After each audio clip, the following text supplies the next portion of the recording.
And then also there is the sort of a glaring omission from Foregen's website where they don't they don't say anything against. And we are back with Cockfight Part 2 with Brett Johnson, the leader.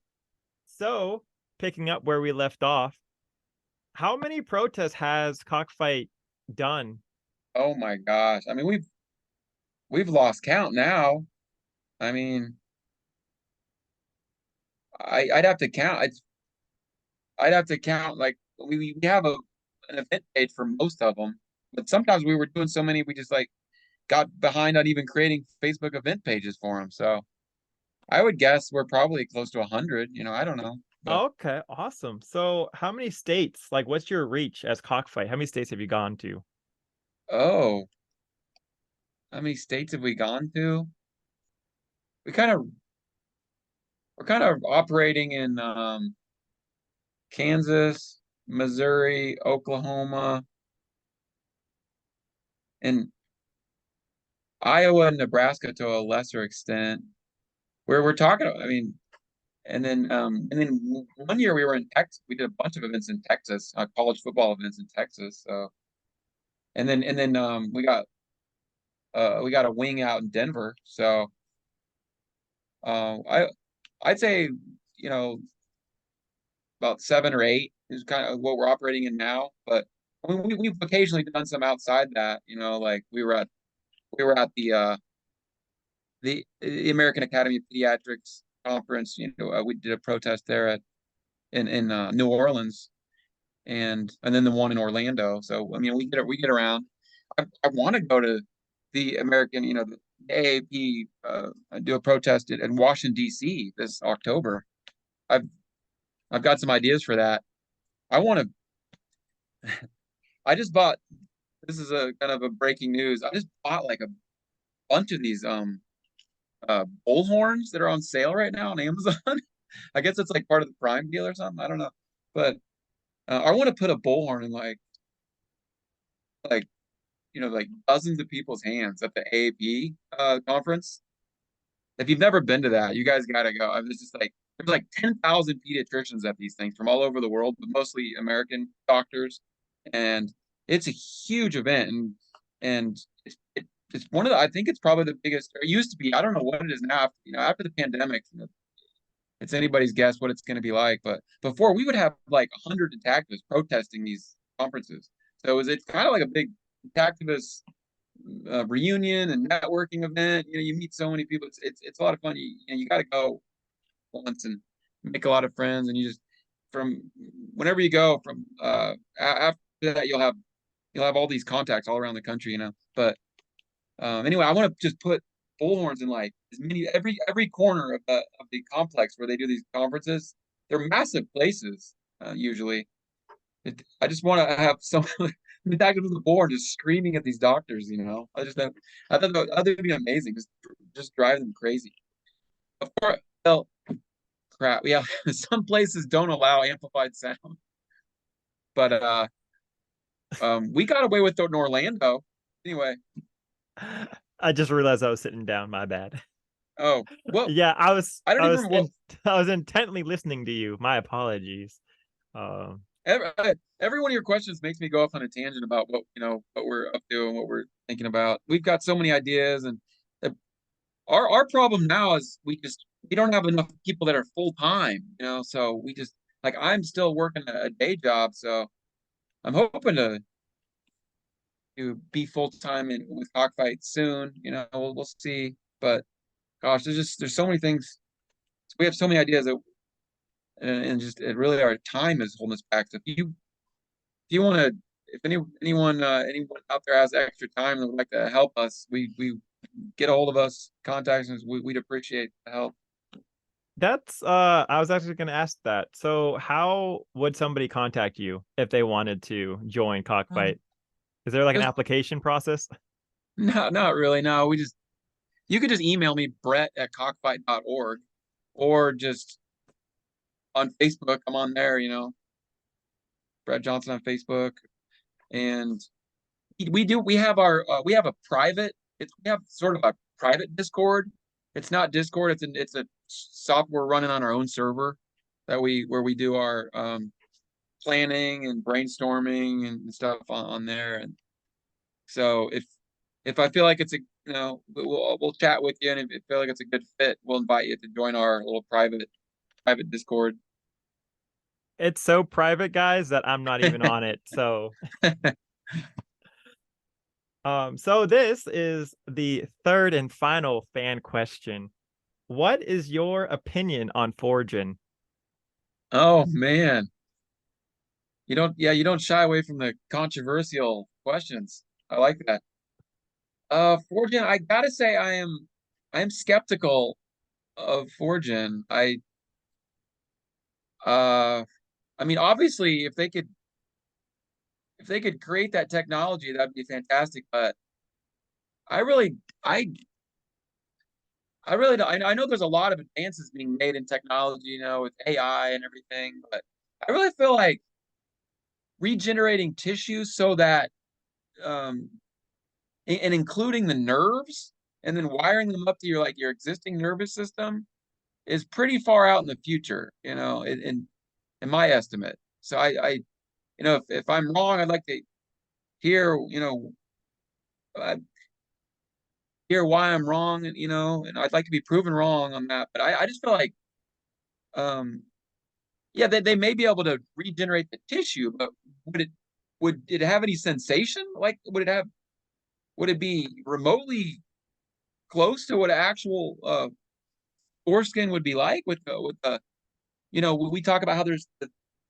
75% of the nerves are in the foreskin. I mean, that's no simple task to connect the 20,000 nerves. I mean, I don't think we're close to having that kind of technology. So I am very skeptical of it, and I personally I don't think just having some skin on there, that doesn't it doesn't seem like a desirable thing for me. I mean, unless you can actually regenerate a foreskin that's indistinguishable from the real thing, I'm personally not really that interested. And not to rain on anyone else's parade if they're optimistic about it.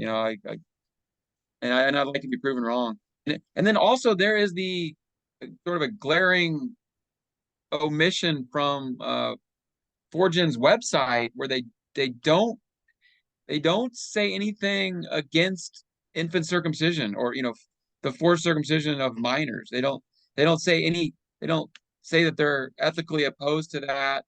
So there's a conflict of interest. If they're not against the circumcision of boys, without their consent, then there's a what did I just say? Conflict of interest? There's a conflict of interest. Yeah, because there was also some talk of them making a conversion from a nonprofit to a for-profit company. So if they end up being a for-profit company profiting off of regenerating men's foreskins, yet they're not opposed to the circumcision of boys, it seems like they're only gonna become more profitable the longer circumcision continues and the more widespread it becomes. They're only going to benefit more. So there's a major conflict of interest. They need to come out categorically against the circumcision of minors. And and not make any religious exemptions. In my view, and for me to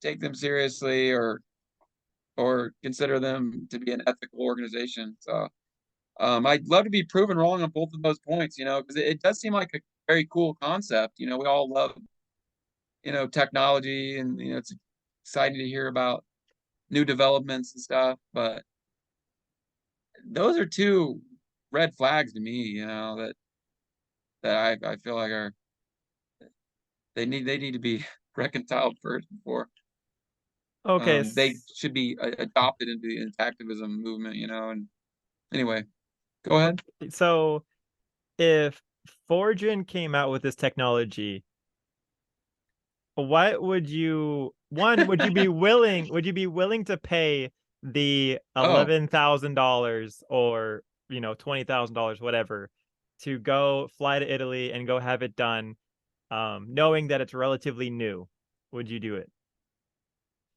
Um, oh, that it's new? It went through animal Probably trials not. though. It went through animal trials. So like the sheep did it, Oh, and the rats did it, and the humans, personally, I there's would seven not. people did it. Okay. Personally, I would not. I don't really want to be a guinea pig for anything really. I used to do when I was younger. I used to do the crazy pharmaceutical research studies, and I got paid like $2,500 or something for taking some crazy antipsychotic drug or something. um, and I regret that. I think that was very risky. I don't know. Your health is really the most important thing you have, you know. But as far as being a guinea pig for Foregen, is that what you're saying? Are you? Surgery should just be a last resort. You know, things can go wrong. You know, you can get an infection. I don't like Italy. Any medical intervention can go wrong. I just feel like you should be just just leave well enough alone. You know, unless you've got a problem. That's my personal view. You know, as bad as things are, they can always get worse. You know, with a botched surgery. And I personally do not recommend any experimental surgeries on yourself. I mean, Okay, uh, because I would say that circumcision is botched to begin with, so there's no good circumcisions, I yeah, would but as say. but as bad as things are, they can always get worse. So I would want the technology to be a lot further along. And just be close to 100%. In fact, have a success rate of close to 100%. It's uh it's in the news right now. The transgender surgeries and stuff. You, we all sympathize with people that have gender dysphoria, but again, I say this. I have some transgender friends. I say the same thing to them. I mean, like, God, as bad as gender dysphoria is, I'm sure it's terrible, and to feel like you're in the wrong body, but just remember things could always be worse. And we've all read the stories, the anecdotes of people that are detransitioners that had some horrible botched, genital surgery. That just kind of stuff scares me, and I wouldn't want to live or regret. Be like, oh God, I would, I really they botched me, and I wish I could just, if only I could just go back to the way that things were. It wasn't perfect, but that's kind of my current conservative thinking on that. But if someone Okay. thinks it's worth the risk, they've done the risk benefit analysis in their head, and it's their, it's their choice, right? It's probably mostly going to be adults that are they're making an informed decision. That's fine, but personally, I don't think it's wise to to choose an elective surgery. Like I'm the same way about plastic surgery. Like things surgeries shouldn't take it. I don't think you should take that lightly. You just. But does that answer your question? Oh, it definitely does. That's how I Yeah. feel about it. What's your email again? Just so all the Foraging supporters can send you all Oh, the hate mail. oh, really? Go for it. Yeah.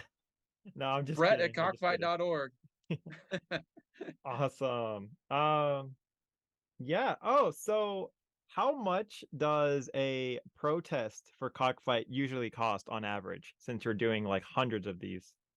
Oh, um, two biggest expenses right now are the banners, but you know the banners we can use many times. So the more protests, the more jams we have, the lower that cost is as we scale up and stuff. And we even ship these around. Like we shipped some to Wichita for their Pride events down there, and then they shipped them back. We're planning on shipping them to San Francisco so they can do Taylor Swift concert out there. So that banner, yeah, it's kind of a high upfront cost. These are we've been paying like about $100 for one of these, but we can get the cost down. There's a few ways. Our other big expense is like right now we kind of have a promotional kind of deal to kind of jumpstart things. We're still buying our volunteers lunch or dinner afterwards. So that could get kind of expensive, you know. But Okay. that could cost. I know, but it's just the. I feel like I think it's a good thing to do as long, if we got the money because our volunteers do work hard. A lot of times you're just sweating out there in the sun, and it's fun, but it's hard work too. You know. You try to compensate people for their time. Yeah, All I right. would say an event could cost like $150. Okay, and you're doing like what, like 4, 5, or Yeah, 9 a month? Because I cover you. It seems like you're doing like 9 a month yeah. now. We just did 8. We were at 8 different prides in June. That's So crazy. That's like every weekend. Every weekend you went there out. there's another pride in Omaha, Nebraska that we're thinking about going on Saturday, but like I said, I might just need to like work on some other stuff, for a while. I There's so much to do, and it frustrates me that I can't be everywhere and I can't be full time right now. And oh, there's just so much I want to do. It's extremely frustrating having to go to my job, having to go to my day job Monday through Friday there's so many things I need to be doing for Cockfight. Yeah, it is a frustrating feeling, but hopefully we'll be where we want to be soon. Okay, So, awesome. So, are all the members in Cockfight vegans? Because I know you mentioned that last interview. oh yeah, no, no, we're not. I do have a lot of vegan supporters. We have some donors that are vegan or vegetarian. So we did want to make our organization like vegan, but it's proven to be an impractical for now. So yeah, and that became obvious when we were buying our volunteers lunch afterwards. Like, people were not going to go for that. Keep trying though, but I'd say most of our volunteers are not vegan. There happen to be a lot of overlap between the animal rights movement and the intactivism movement. So I mean, there was a Bloodstained Men tour where like over half the people on the tour were like vegan. So Okay. there's a lot of similarity in the ethical principles of both. Or there's some overlap. So to answer your question, no, we're not.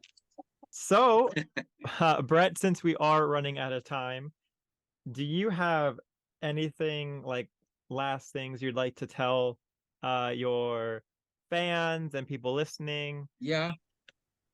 Okay. Well, as we build Cockfight, what we're keeping in mind is that we're trying to create a system that is fun. I think we mentioned that. We're trying to make it easy so that anybody can do it. We're trying to make it, inexpensive so anybody can afford to do it. Effective, by going after like the next generation of parents. That's something I actually should have mentioned when I go around with the Bloodstained Men. Um, Again, I thoroughly enjoyed every moment with them. But we were going around to just we were educating the general public, right? So I constantly hear from like a lot of moms that had already had kids and already raised families. They would they were constantly saying, "Oh," they would agree with us, right? They just say, "Oh, if only I had known when I had my kids. I had no idea that circumcision was so bad. If only I had known." So I just thinking, man, this is so frustrating talking to people after they've already had kids. That goes along with our effectiveness. We're trying to make Cockfight effective by going after the young people before they've made that terrible mistake. And so fun, easy, affordable, or inexpensive, effective. Those are kind of things. There's a few other things that I should have brought some notes with me. Maybe as Cockfight evolves, as we create Cockfight and our strategies, we're trying to make it all those things. I feel like circumcision is such a stubborn problem in America. People are just so brainwashed that they've got to injure their son, on his first day of life. I feel like for whatever reason, it's such an intractable problem, and people are so brainwashed by it. Right? We can all speculate on. There's a lot of factors involved in that, right? We all, in fact, like to talk about, but because of it's such a stubborn problem. I feel like intactivism, what intactivism really needs is a mass movement where people just rising up everywhere, like you saw with Black Lives Matter in 2020. Their movement just matured to the point where they were literally rioting in the street, like you joked about at the beginning. They were burning down entire, city blocks and stuff. Now we don't. Maybe we should, but I don't expect to get to that point. But we need to have something like that, a mass movement. Like I mean, there's other movements like that. Like another one that comes out. Remember the women's marches. They were just marching all over every city all around the country. We need a mass movement like that. And in order to do that, that I I feel like Cockfight is that is going to fulfill that need. I feel like it is a cause that everyone can get behind. It is our goal is to make Cockfight a household name in America, and we need your help. Contact us if you want to start a Cockfight wing in your area.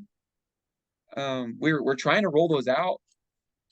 We're trying to take Cockfight so that we can scale it up. Just we're creating solutions that anybody can do.